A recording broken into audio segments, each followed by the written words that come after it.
আসসালামু আলাইকুম। এই ক্লাসটির ভিতরে আমরা মাইক্রোসফট পাওয়ার পয়েন্ট একটি প্রেজেন্টেশন তৈরি করব। আপনারা কিভাবে এই প্রেজেন্টেশন তৈরি করতে পারবেন? আমাদের এখানে একটি প্রেজেন্টেশন তৈরি করা আছে, তাই না? দেখুন, আমাদের এখানে একটি প্রেজেন্টেশন তৈরি করা আছে। এখন আমরা চাচ্ছি এই রকম একটি প্রেজেন্টেশন তৈরি করার জন্য। এখন আপনারা কিভাবে এমন একটি প্রেজেন্টেশন তৈরি করবেন? সম্পূর্ণ এমন একটি প্রেজেন্টেশন দেখাবো। যখন আপনি প্রেজেন্টেশন তৈরি করবেন, আপনি এমন যে কোনো ধরনের আপনি প্রেজেন্টেশন তৈরি করতে পারবেন। তার জন্য অবশ্যই সম্পূর্ণ ক্লাসটি দেখতে হবে, তাহলে আপনারা শিখতে পারবেন। দেখুন, এখন আমরা একটা প্রেজেন্টেশন তৈরি করব। প্রেজেন্টেশন তৈরি করার জন্য আমাদেরকে কি করতে হবে? ব্যাকগ্রাউন্ড পেজটা নিয়েছি, এই পেজটাকে আমরা কালার করতে হবে। কি কালার করব? ব্ল্যাক কালার করব। আমাদের ব্যাকগ্রাউন্ড পেজটাকে আমরা কি করব? ব্ল্যাক কালার করব। তার জন্য উপর রিবন বারে গিয়ে দেখুন কাছে ডিজাইন, এখানে আসবেন। তারপরে বাম পাশে আসুন, দেখুন কাছে কাস্টমাইজ, লাইট সাইজ দেওয়া আছে, ফরম্যাট ব্যাকগ্রাউন্ড দেওয়া আছে। আপনি কি করবেন? ফরম্যাট ব্যাকগ্রাউন্ডের উপরে গিয়ে এখানে ক্লিক করবেন। দেখুন এখানে, তারপর দেখুন এখানে ফিলে আসবেন। ফিলে আসার পর দেখুন এখানে সলিড ফিল এখানে দেওয়া থাকবে। যদি দেওয়া না থাকে, আপনারা সলিড ফিলের উপরে এখানে ক্লিক করবেন। তারপর দেখুন এখানে আছে কালারের অপশনের উপরে গিয়ে এখানে ক্লিক করুন। এখান থেকে আপনি ব্ল্যাক কালার দিয়ে দিন। দেখুন আমরা এখান থেকে ব্ল্যাক কালার দিয়ে দিয়েছি। তাহলে এখান থেকে ক্লোজ করুন। দেখুন চলে গেছে। তাহলে আমাদের ব্যাকগ্রাউন্ড পেজটা কি হয়েছে? আমাদের ব্ল্যাক কালার হয়ে গেছে। ব্যাকগ্রাউন্ড কালার নিতে চান তারা অবশ্যই এতটুকু দেখবেন, তাহলে আপনারা বিভিন্ন ধরনের ব্যাকগ্রাউন্ড কালার নিয়ে এখানে কাজ করতে পারবেন। আমি আপনাদেরকে ব্ল্যাক কালারটা দেখিয়ে দিচ্ছি। তারপর দেখুন আমরা এই কাজটা আমরা করবো। এই কাজটা আমরা করবো, তার জন্য উপরে রিবন বারে গিয়ে ইনসার্টের উপরে ক্লিক করুন। তারপর দেখুন এখানে আছে শেপের উপরে গিয়ে এখানে ক্লিক করুন। এখান থেকে আমরা এই শেপটা নেব, ওভাল শেপটা আমরা এখান থেকে নেব। নিয়ে আপনারা কি করবেন? আপনারা এখান থেকে একটি শেপ তৈরি করুন। দেখুন, আপনারা যতটুকু ইচ্ছে আপনি তৈরি করবেন। মনে করুন আমি এতটুকু তৈরি করলাম, আপনাদের যতটুকু ইচ্ছে আপনি তৈরি করবেন। আমরা এতটুকু তৈরি করলাম। দেখুন আমরা এখানে এতটুকু আমরা তৈরি করেছি। আপনি চাইলে এক জায়গা থেকে আরেক জায়গায়, বিভিন্ন জায়গায় আপনি সেটা কি করতে পারবেন? সরাতে পারবেন। এখন শেপের উপরে এখানে ক্লিক করুন। শেপ ফিল, আপনার শেপ ফিলের উপরে এখানে ক্লিক করুন। এখান থেকে আপনি কি করবেন? নো ফিল দিয়ে দিবেন। দেখুন আমরা নো ফিল আমরা দিয়ে দিয়েছি। তারপর দেখুন এখানে আছে শেপ আউটলাইন।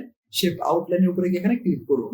এখান থেকে আপনি কি করবেন? একটি হোয়াইট কালার দিয়ে দেন। দেখুন এখান থেকে আমি একটি হোয়াইট কালার দিয়ে দিয়েছি। তাহলে আপনারা এতটুকু বুঝতে পারছেন, তাই না? আপনি কি করবেন? শেপ ইফেক্টের উপরে এখানে ক্লিক করুন। এখান থেকে নিচে আসুন। নিচে আসার পর দেখুন আছে 3D রোটেশন, তাই না?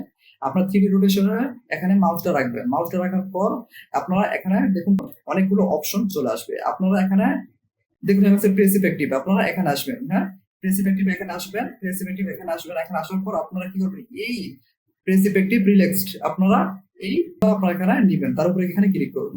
তার দেখুন এখন আপনার শেপ ফরম্যাটে থাকা অবস্থায় একটু ডান পাশে আসবেন। ডান পাশে আসার পর এই জায়গায় দেখুন একটি অপশন দেওয়া আছে। এই অপশনটা যখন আপনি মাউসটা রাখেন, দেখুন কাছে সাইজ এন্ড পজিশন।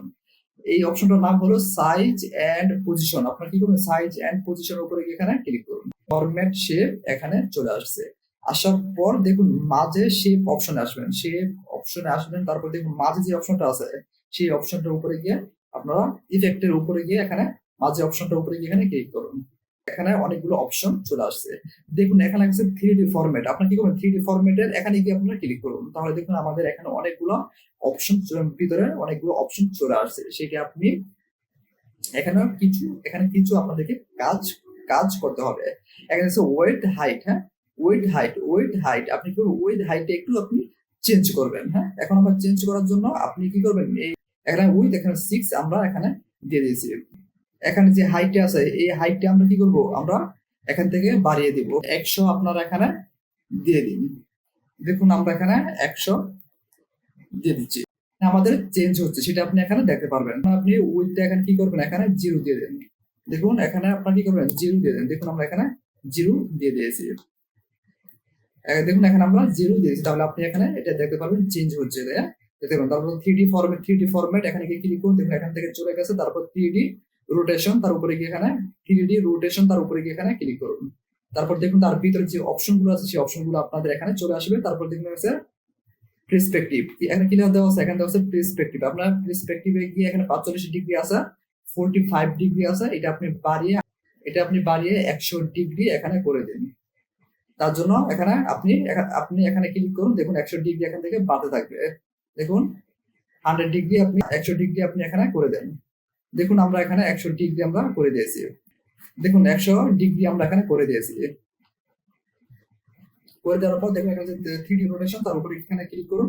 এখান থেকে চলে গেছে, এখান থেকে আপনি ক্লোজ করে দেন। এমন একটি প্রেজেন্টেশন তৈরি করে দেখাবো। দেখুন এমন একটি প্রেজেন্টেশন করে আপনাদেরকে দেখাবো। দেখুন আমাদের ঠিক এমন একই রকম আমাদের একটি প্রেজেন্টেশন তৈরি হয়ে গেছে।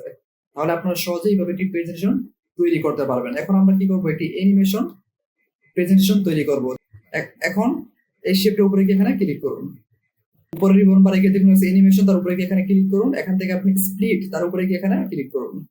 তাহলে দেখুন আমাদের একটি স্প্লিট অ্যানিমেশন তৈরি হয়ে গেছে। এখানে আপনি স্লাইড শো এর উপরে গিয়ে এখানে ক্লিক করুন। এখানে গিয়ে ক্লিক করুন। দেখুন আমাদের এখানে একটি স্প্লিট অ্যানিমেশন তৈরি হয়ে গেছে। এখানে ডবল ক্লিক করুন।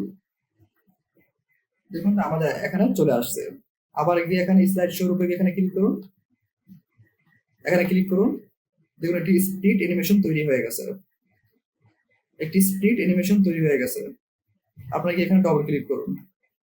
আগের অবস্থা চলে আসছে। তাহলে আপনারা এইভাবে একটি স্প্লিট অ্যানিমেশন প্রেজেন্টেশন তৈরি করতে পারবেন। যদি ক্লাসটি ভালো লাগে অবশ্যই আমাদের চ্যানেলটি সাবস্ক্রাইব করুন, লাইক কমেন্টস করুন। আবার দেখা হবে পরবর্তী ভিডিওতে। ভালো থাকবেন সবাইকে, ধন্যবাদ।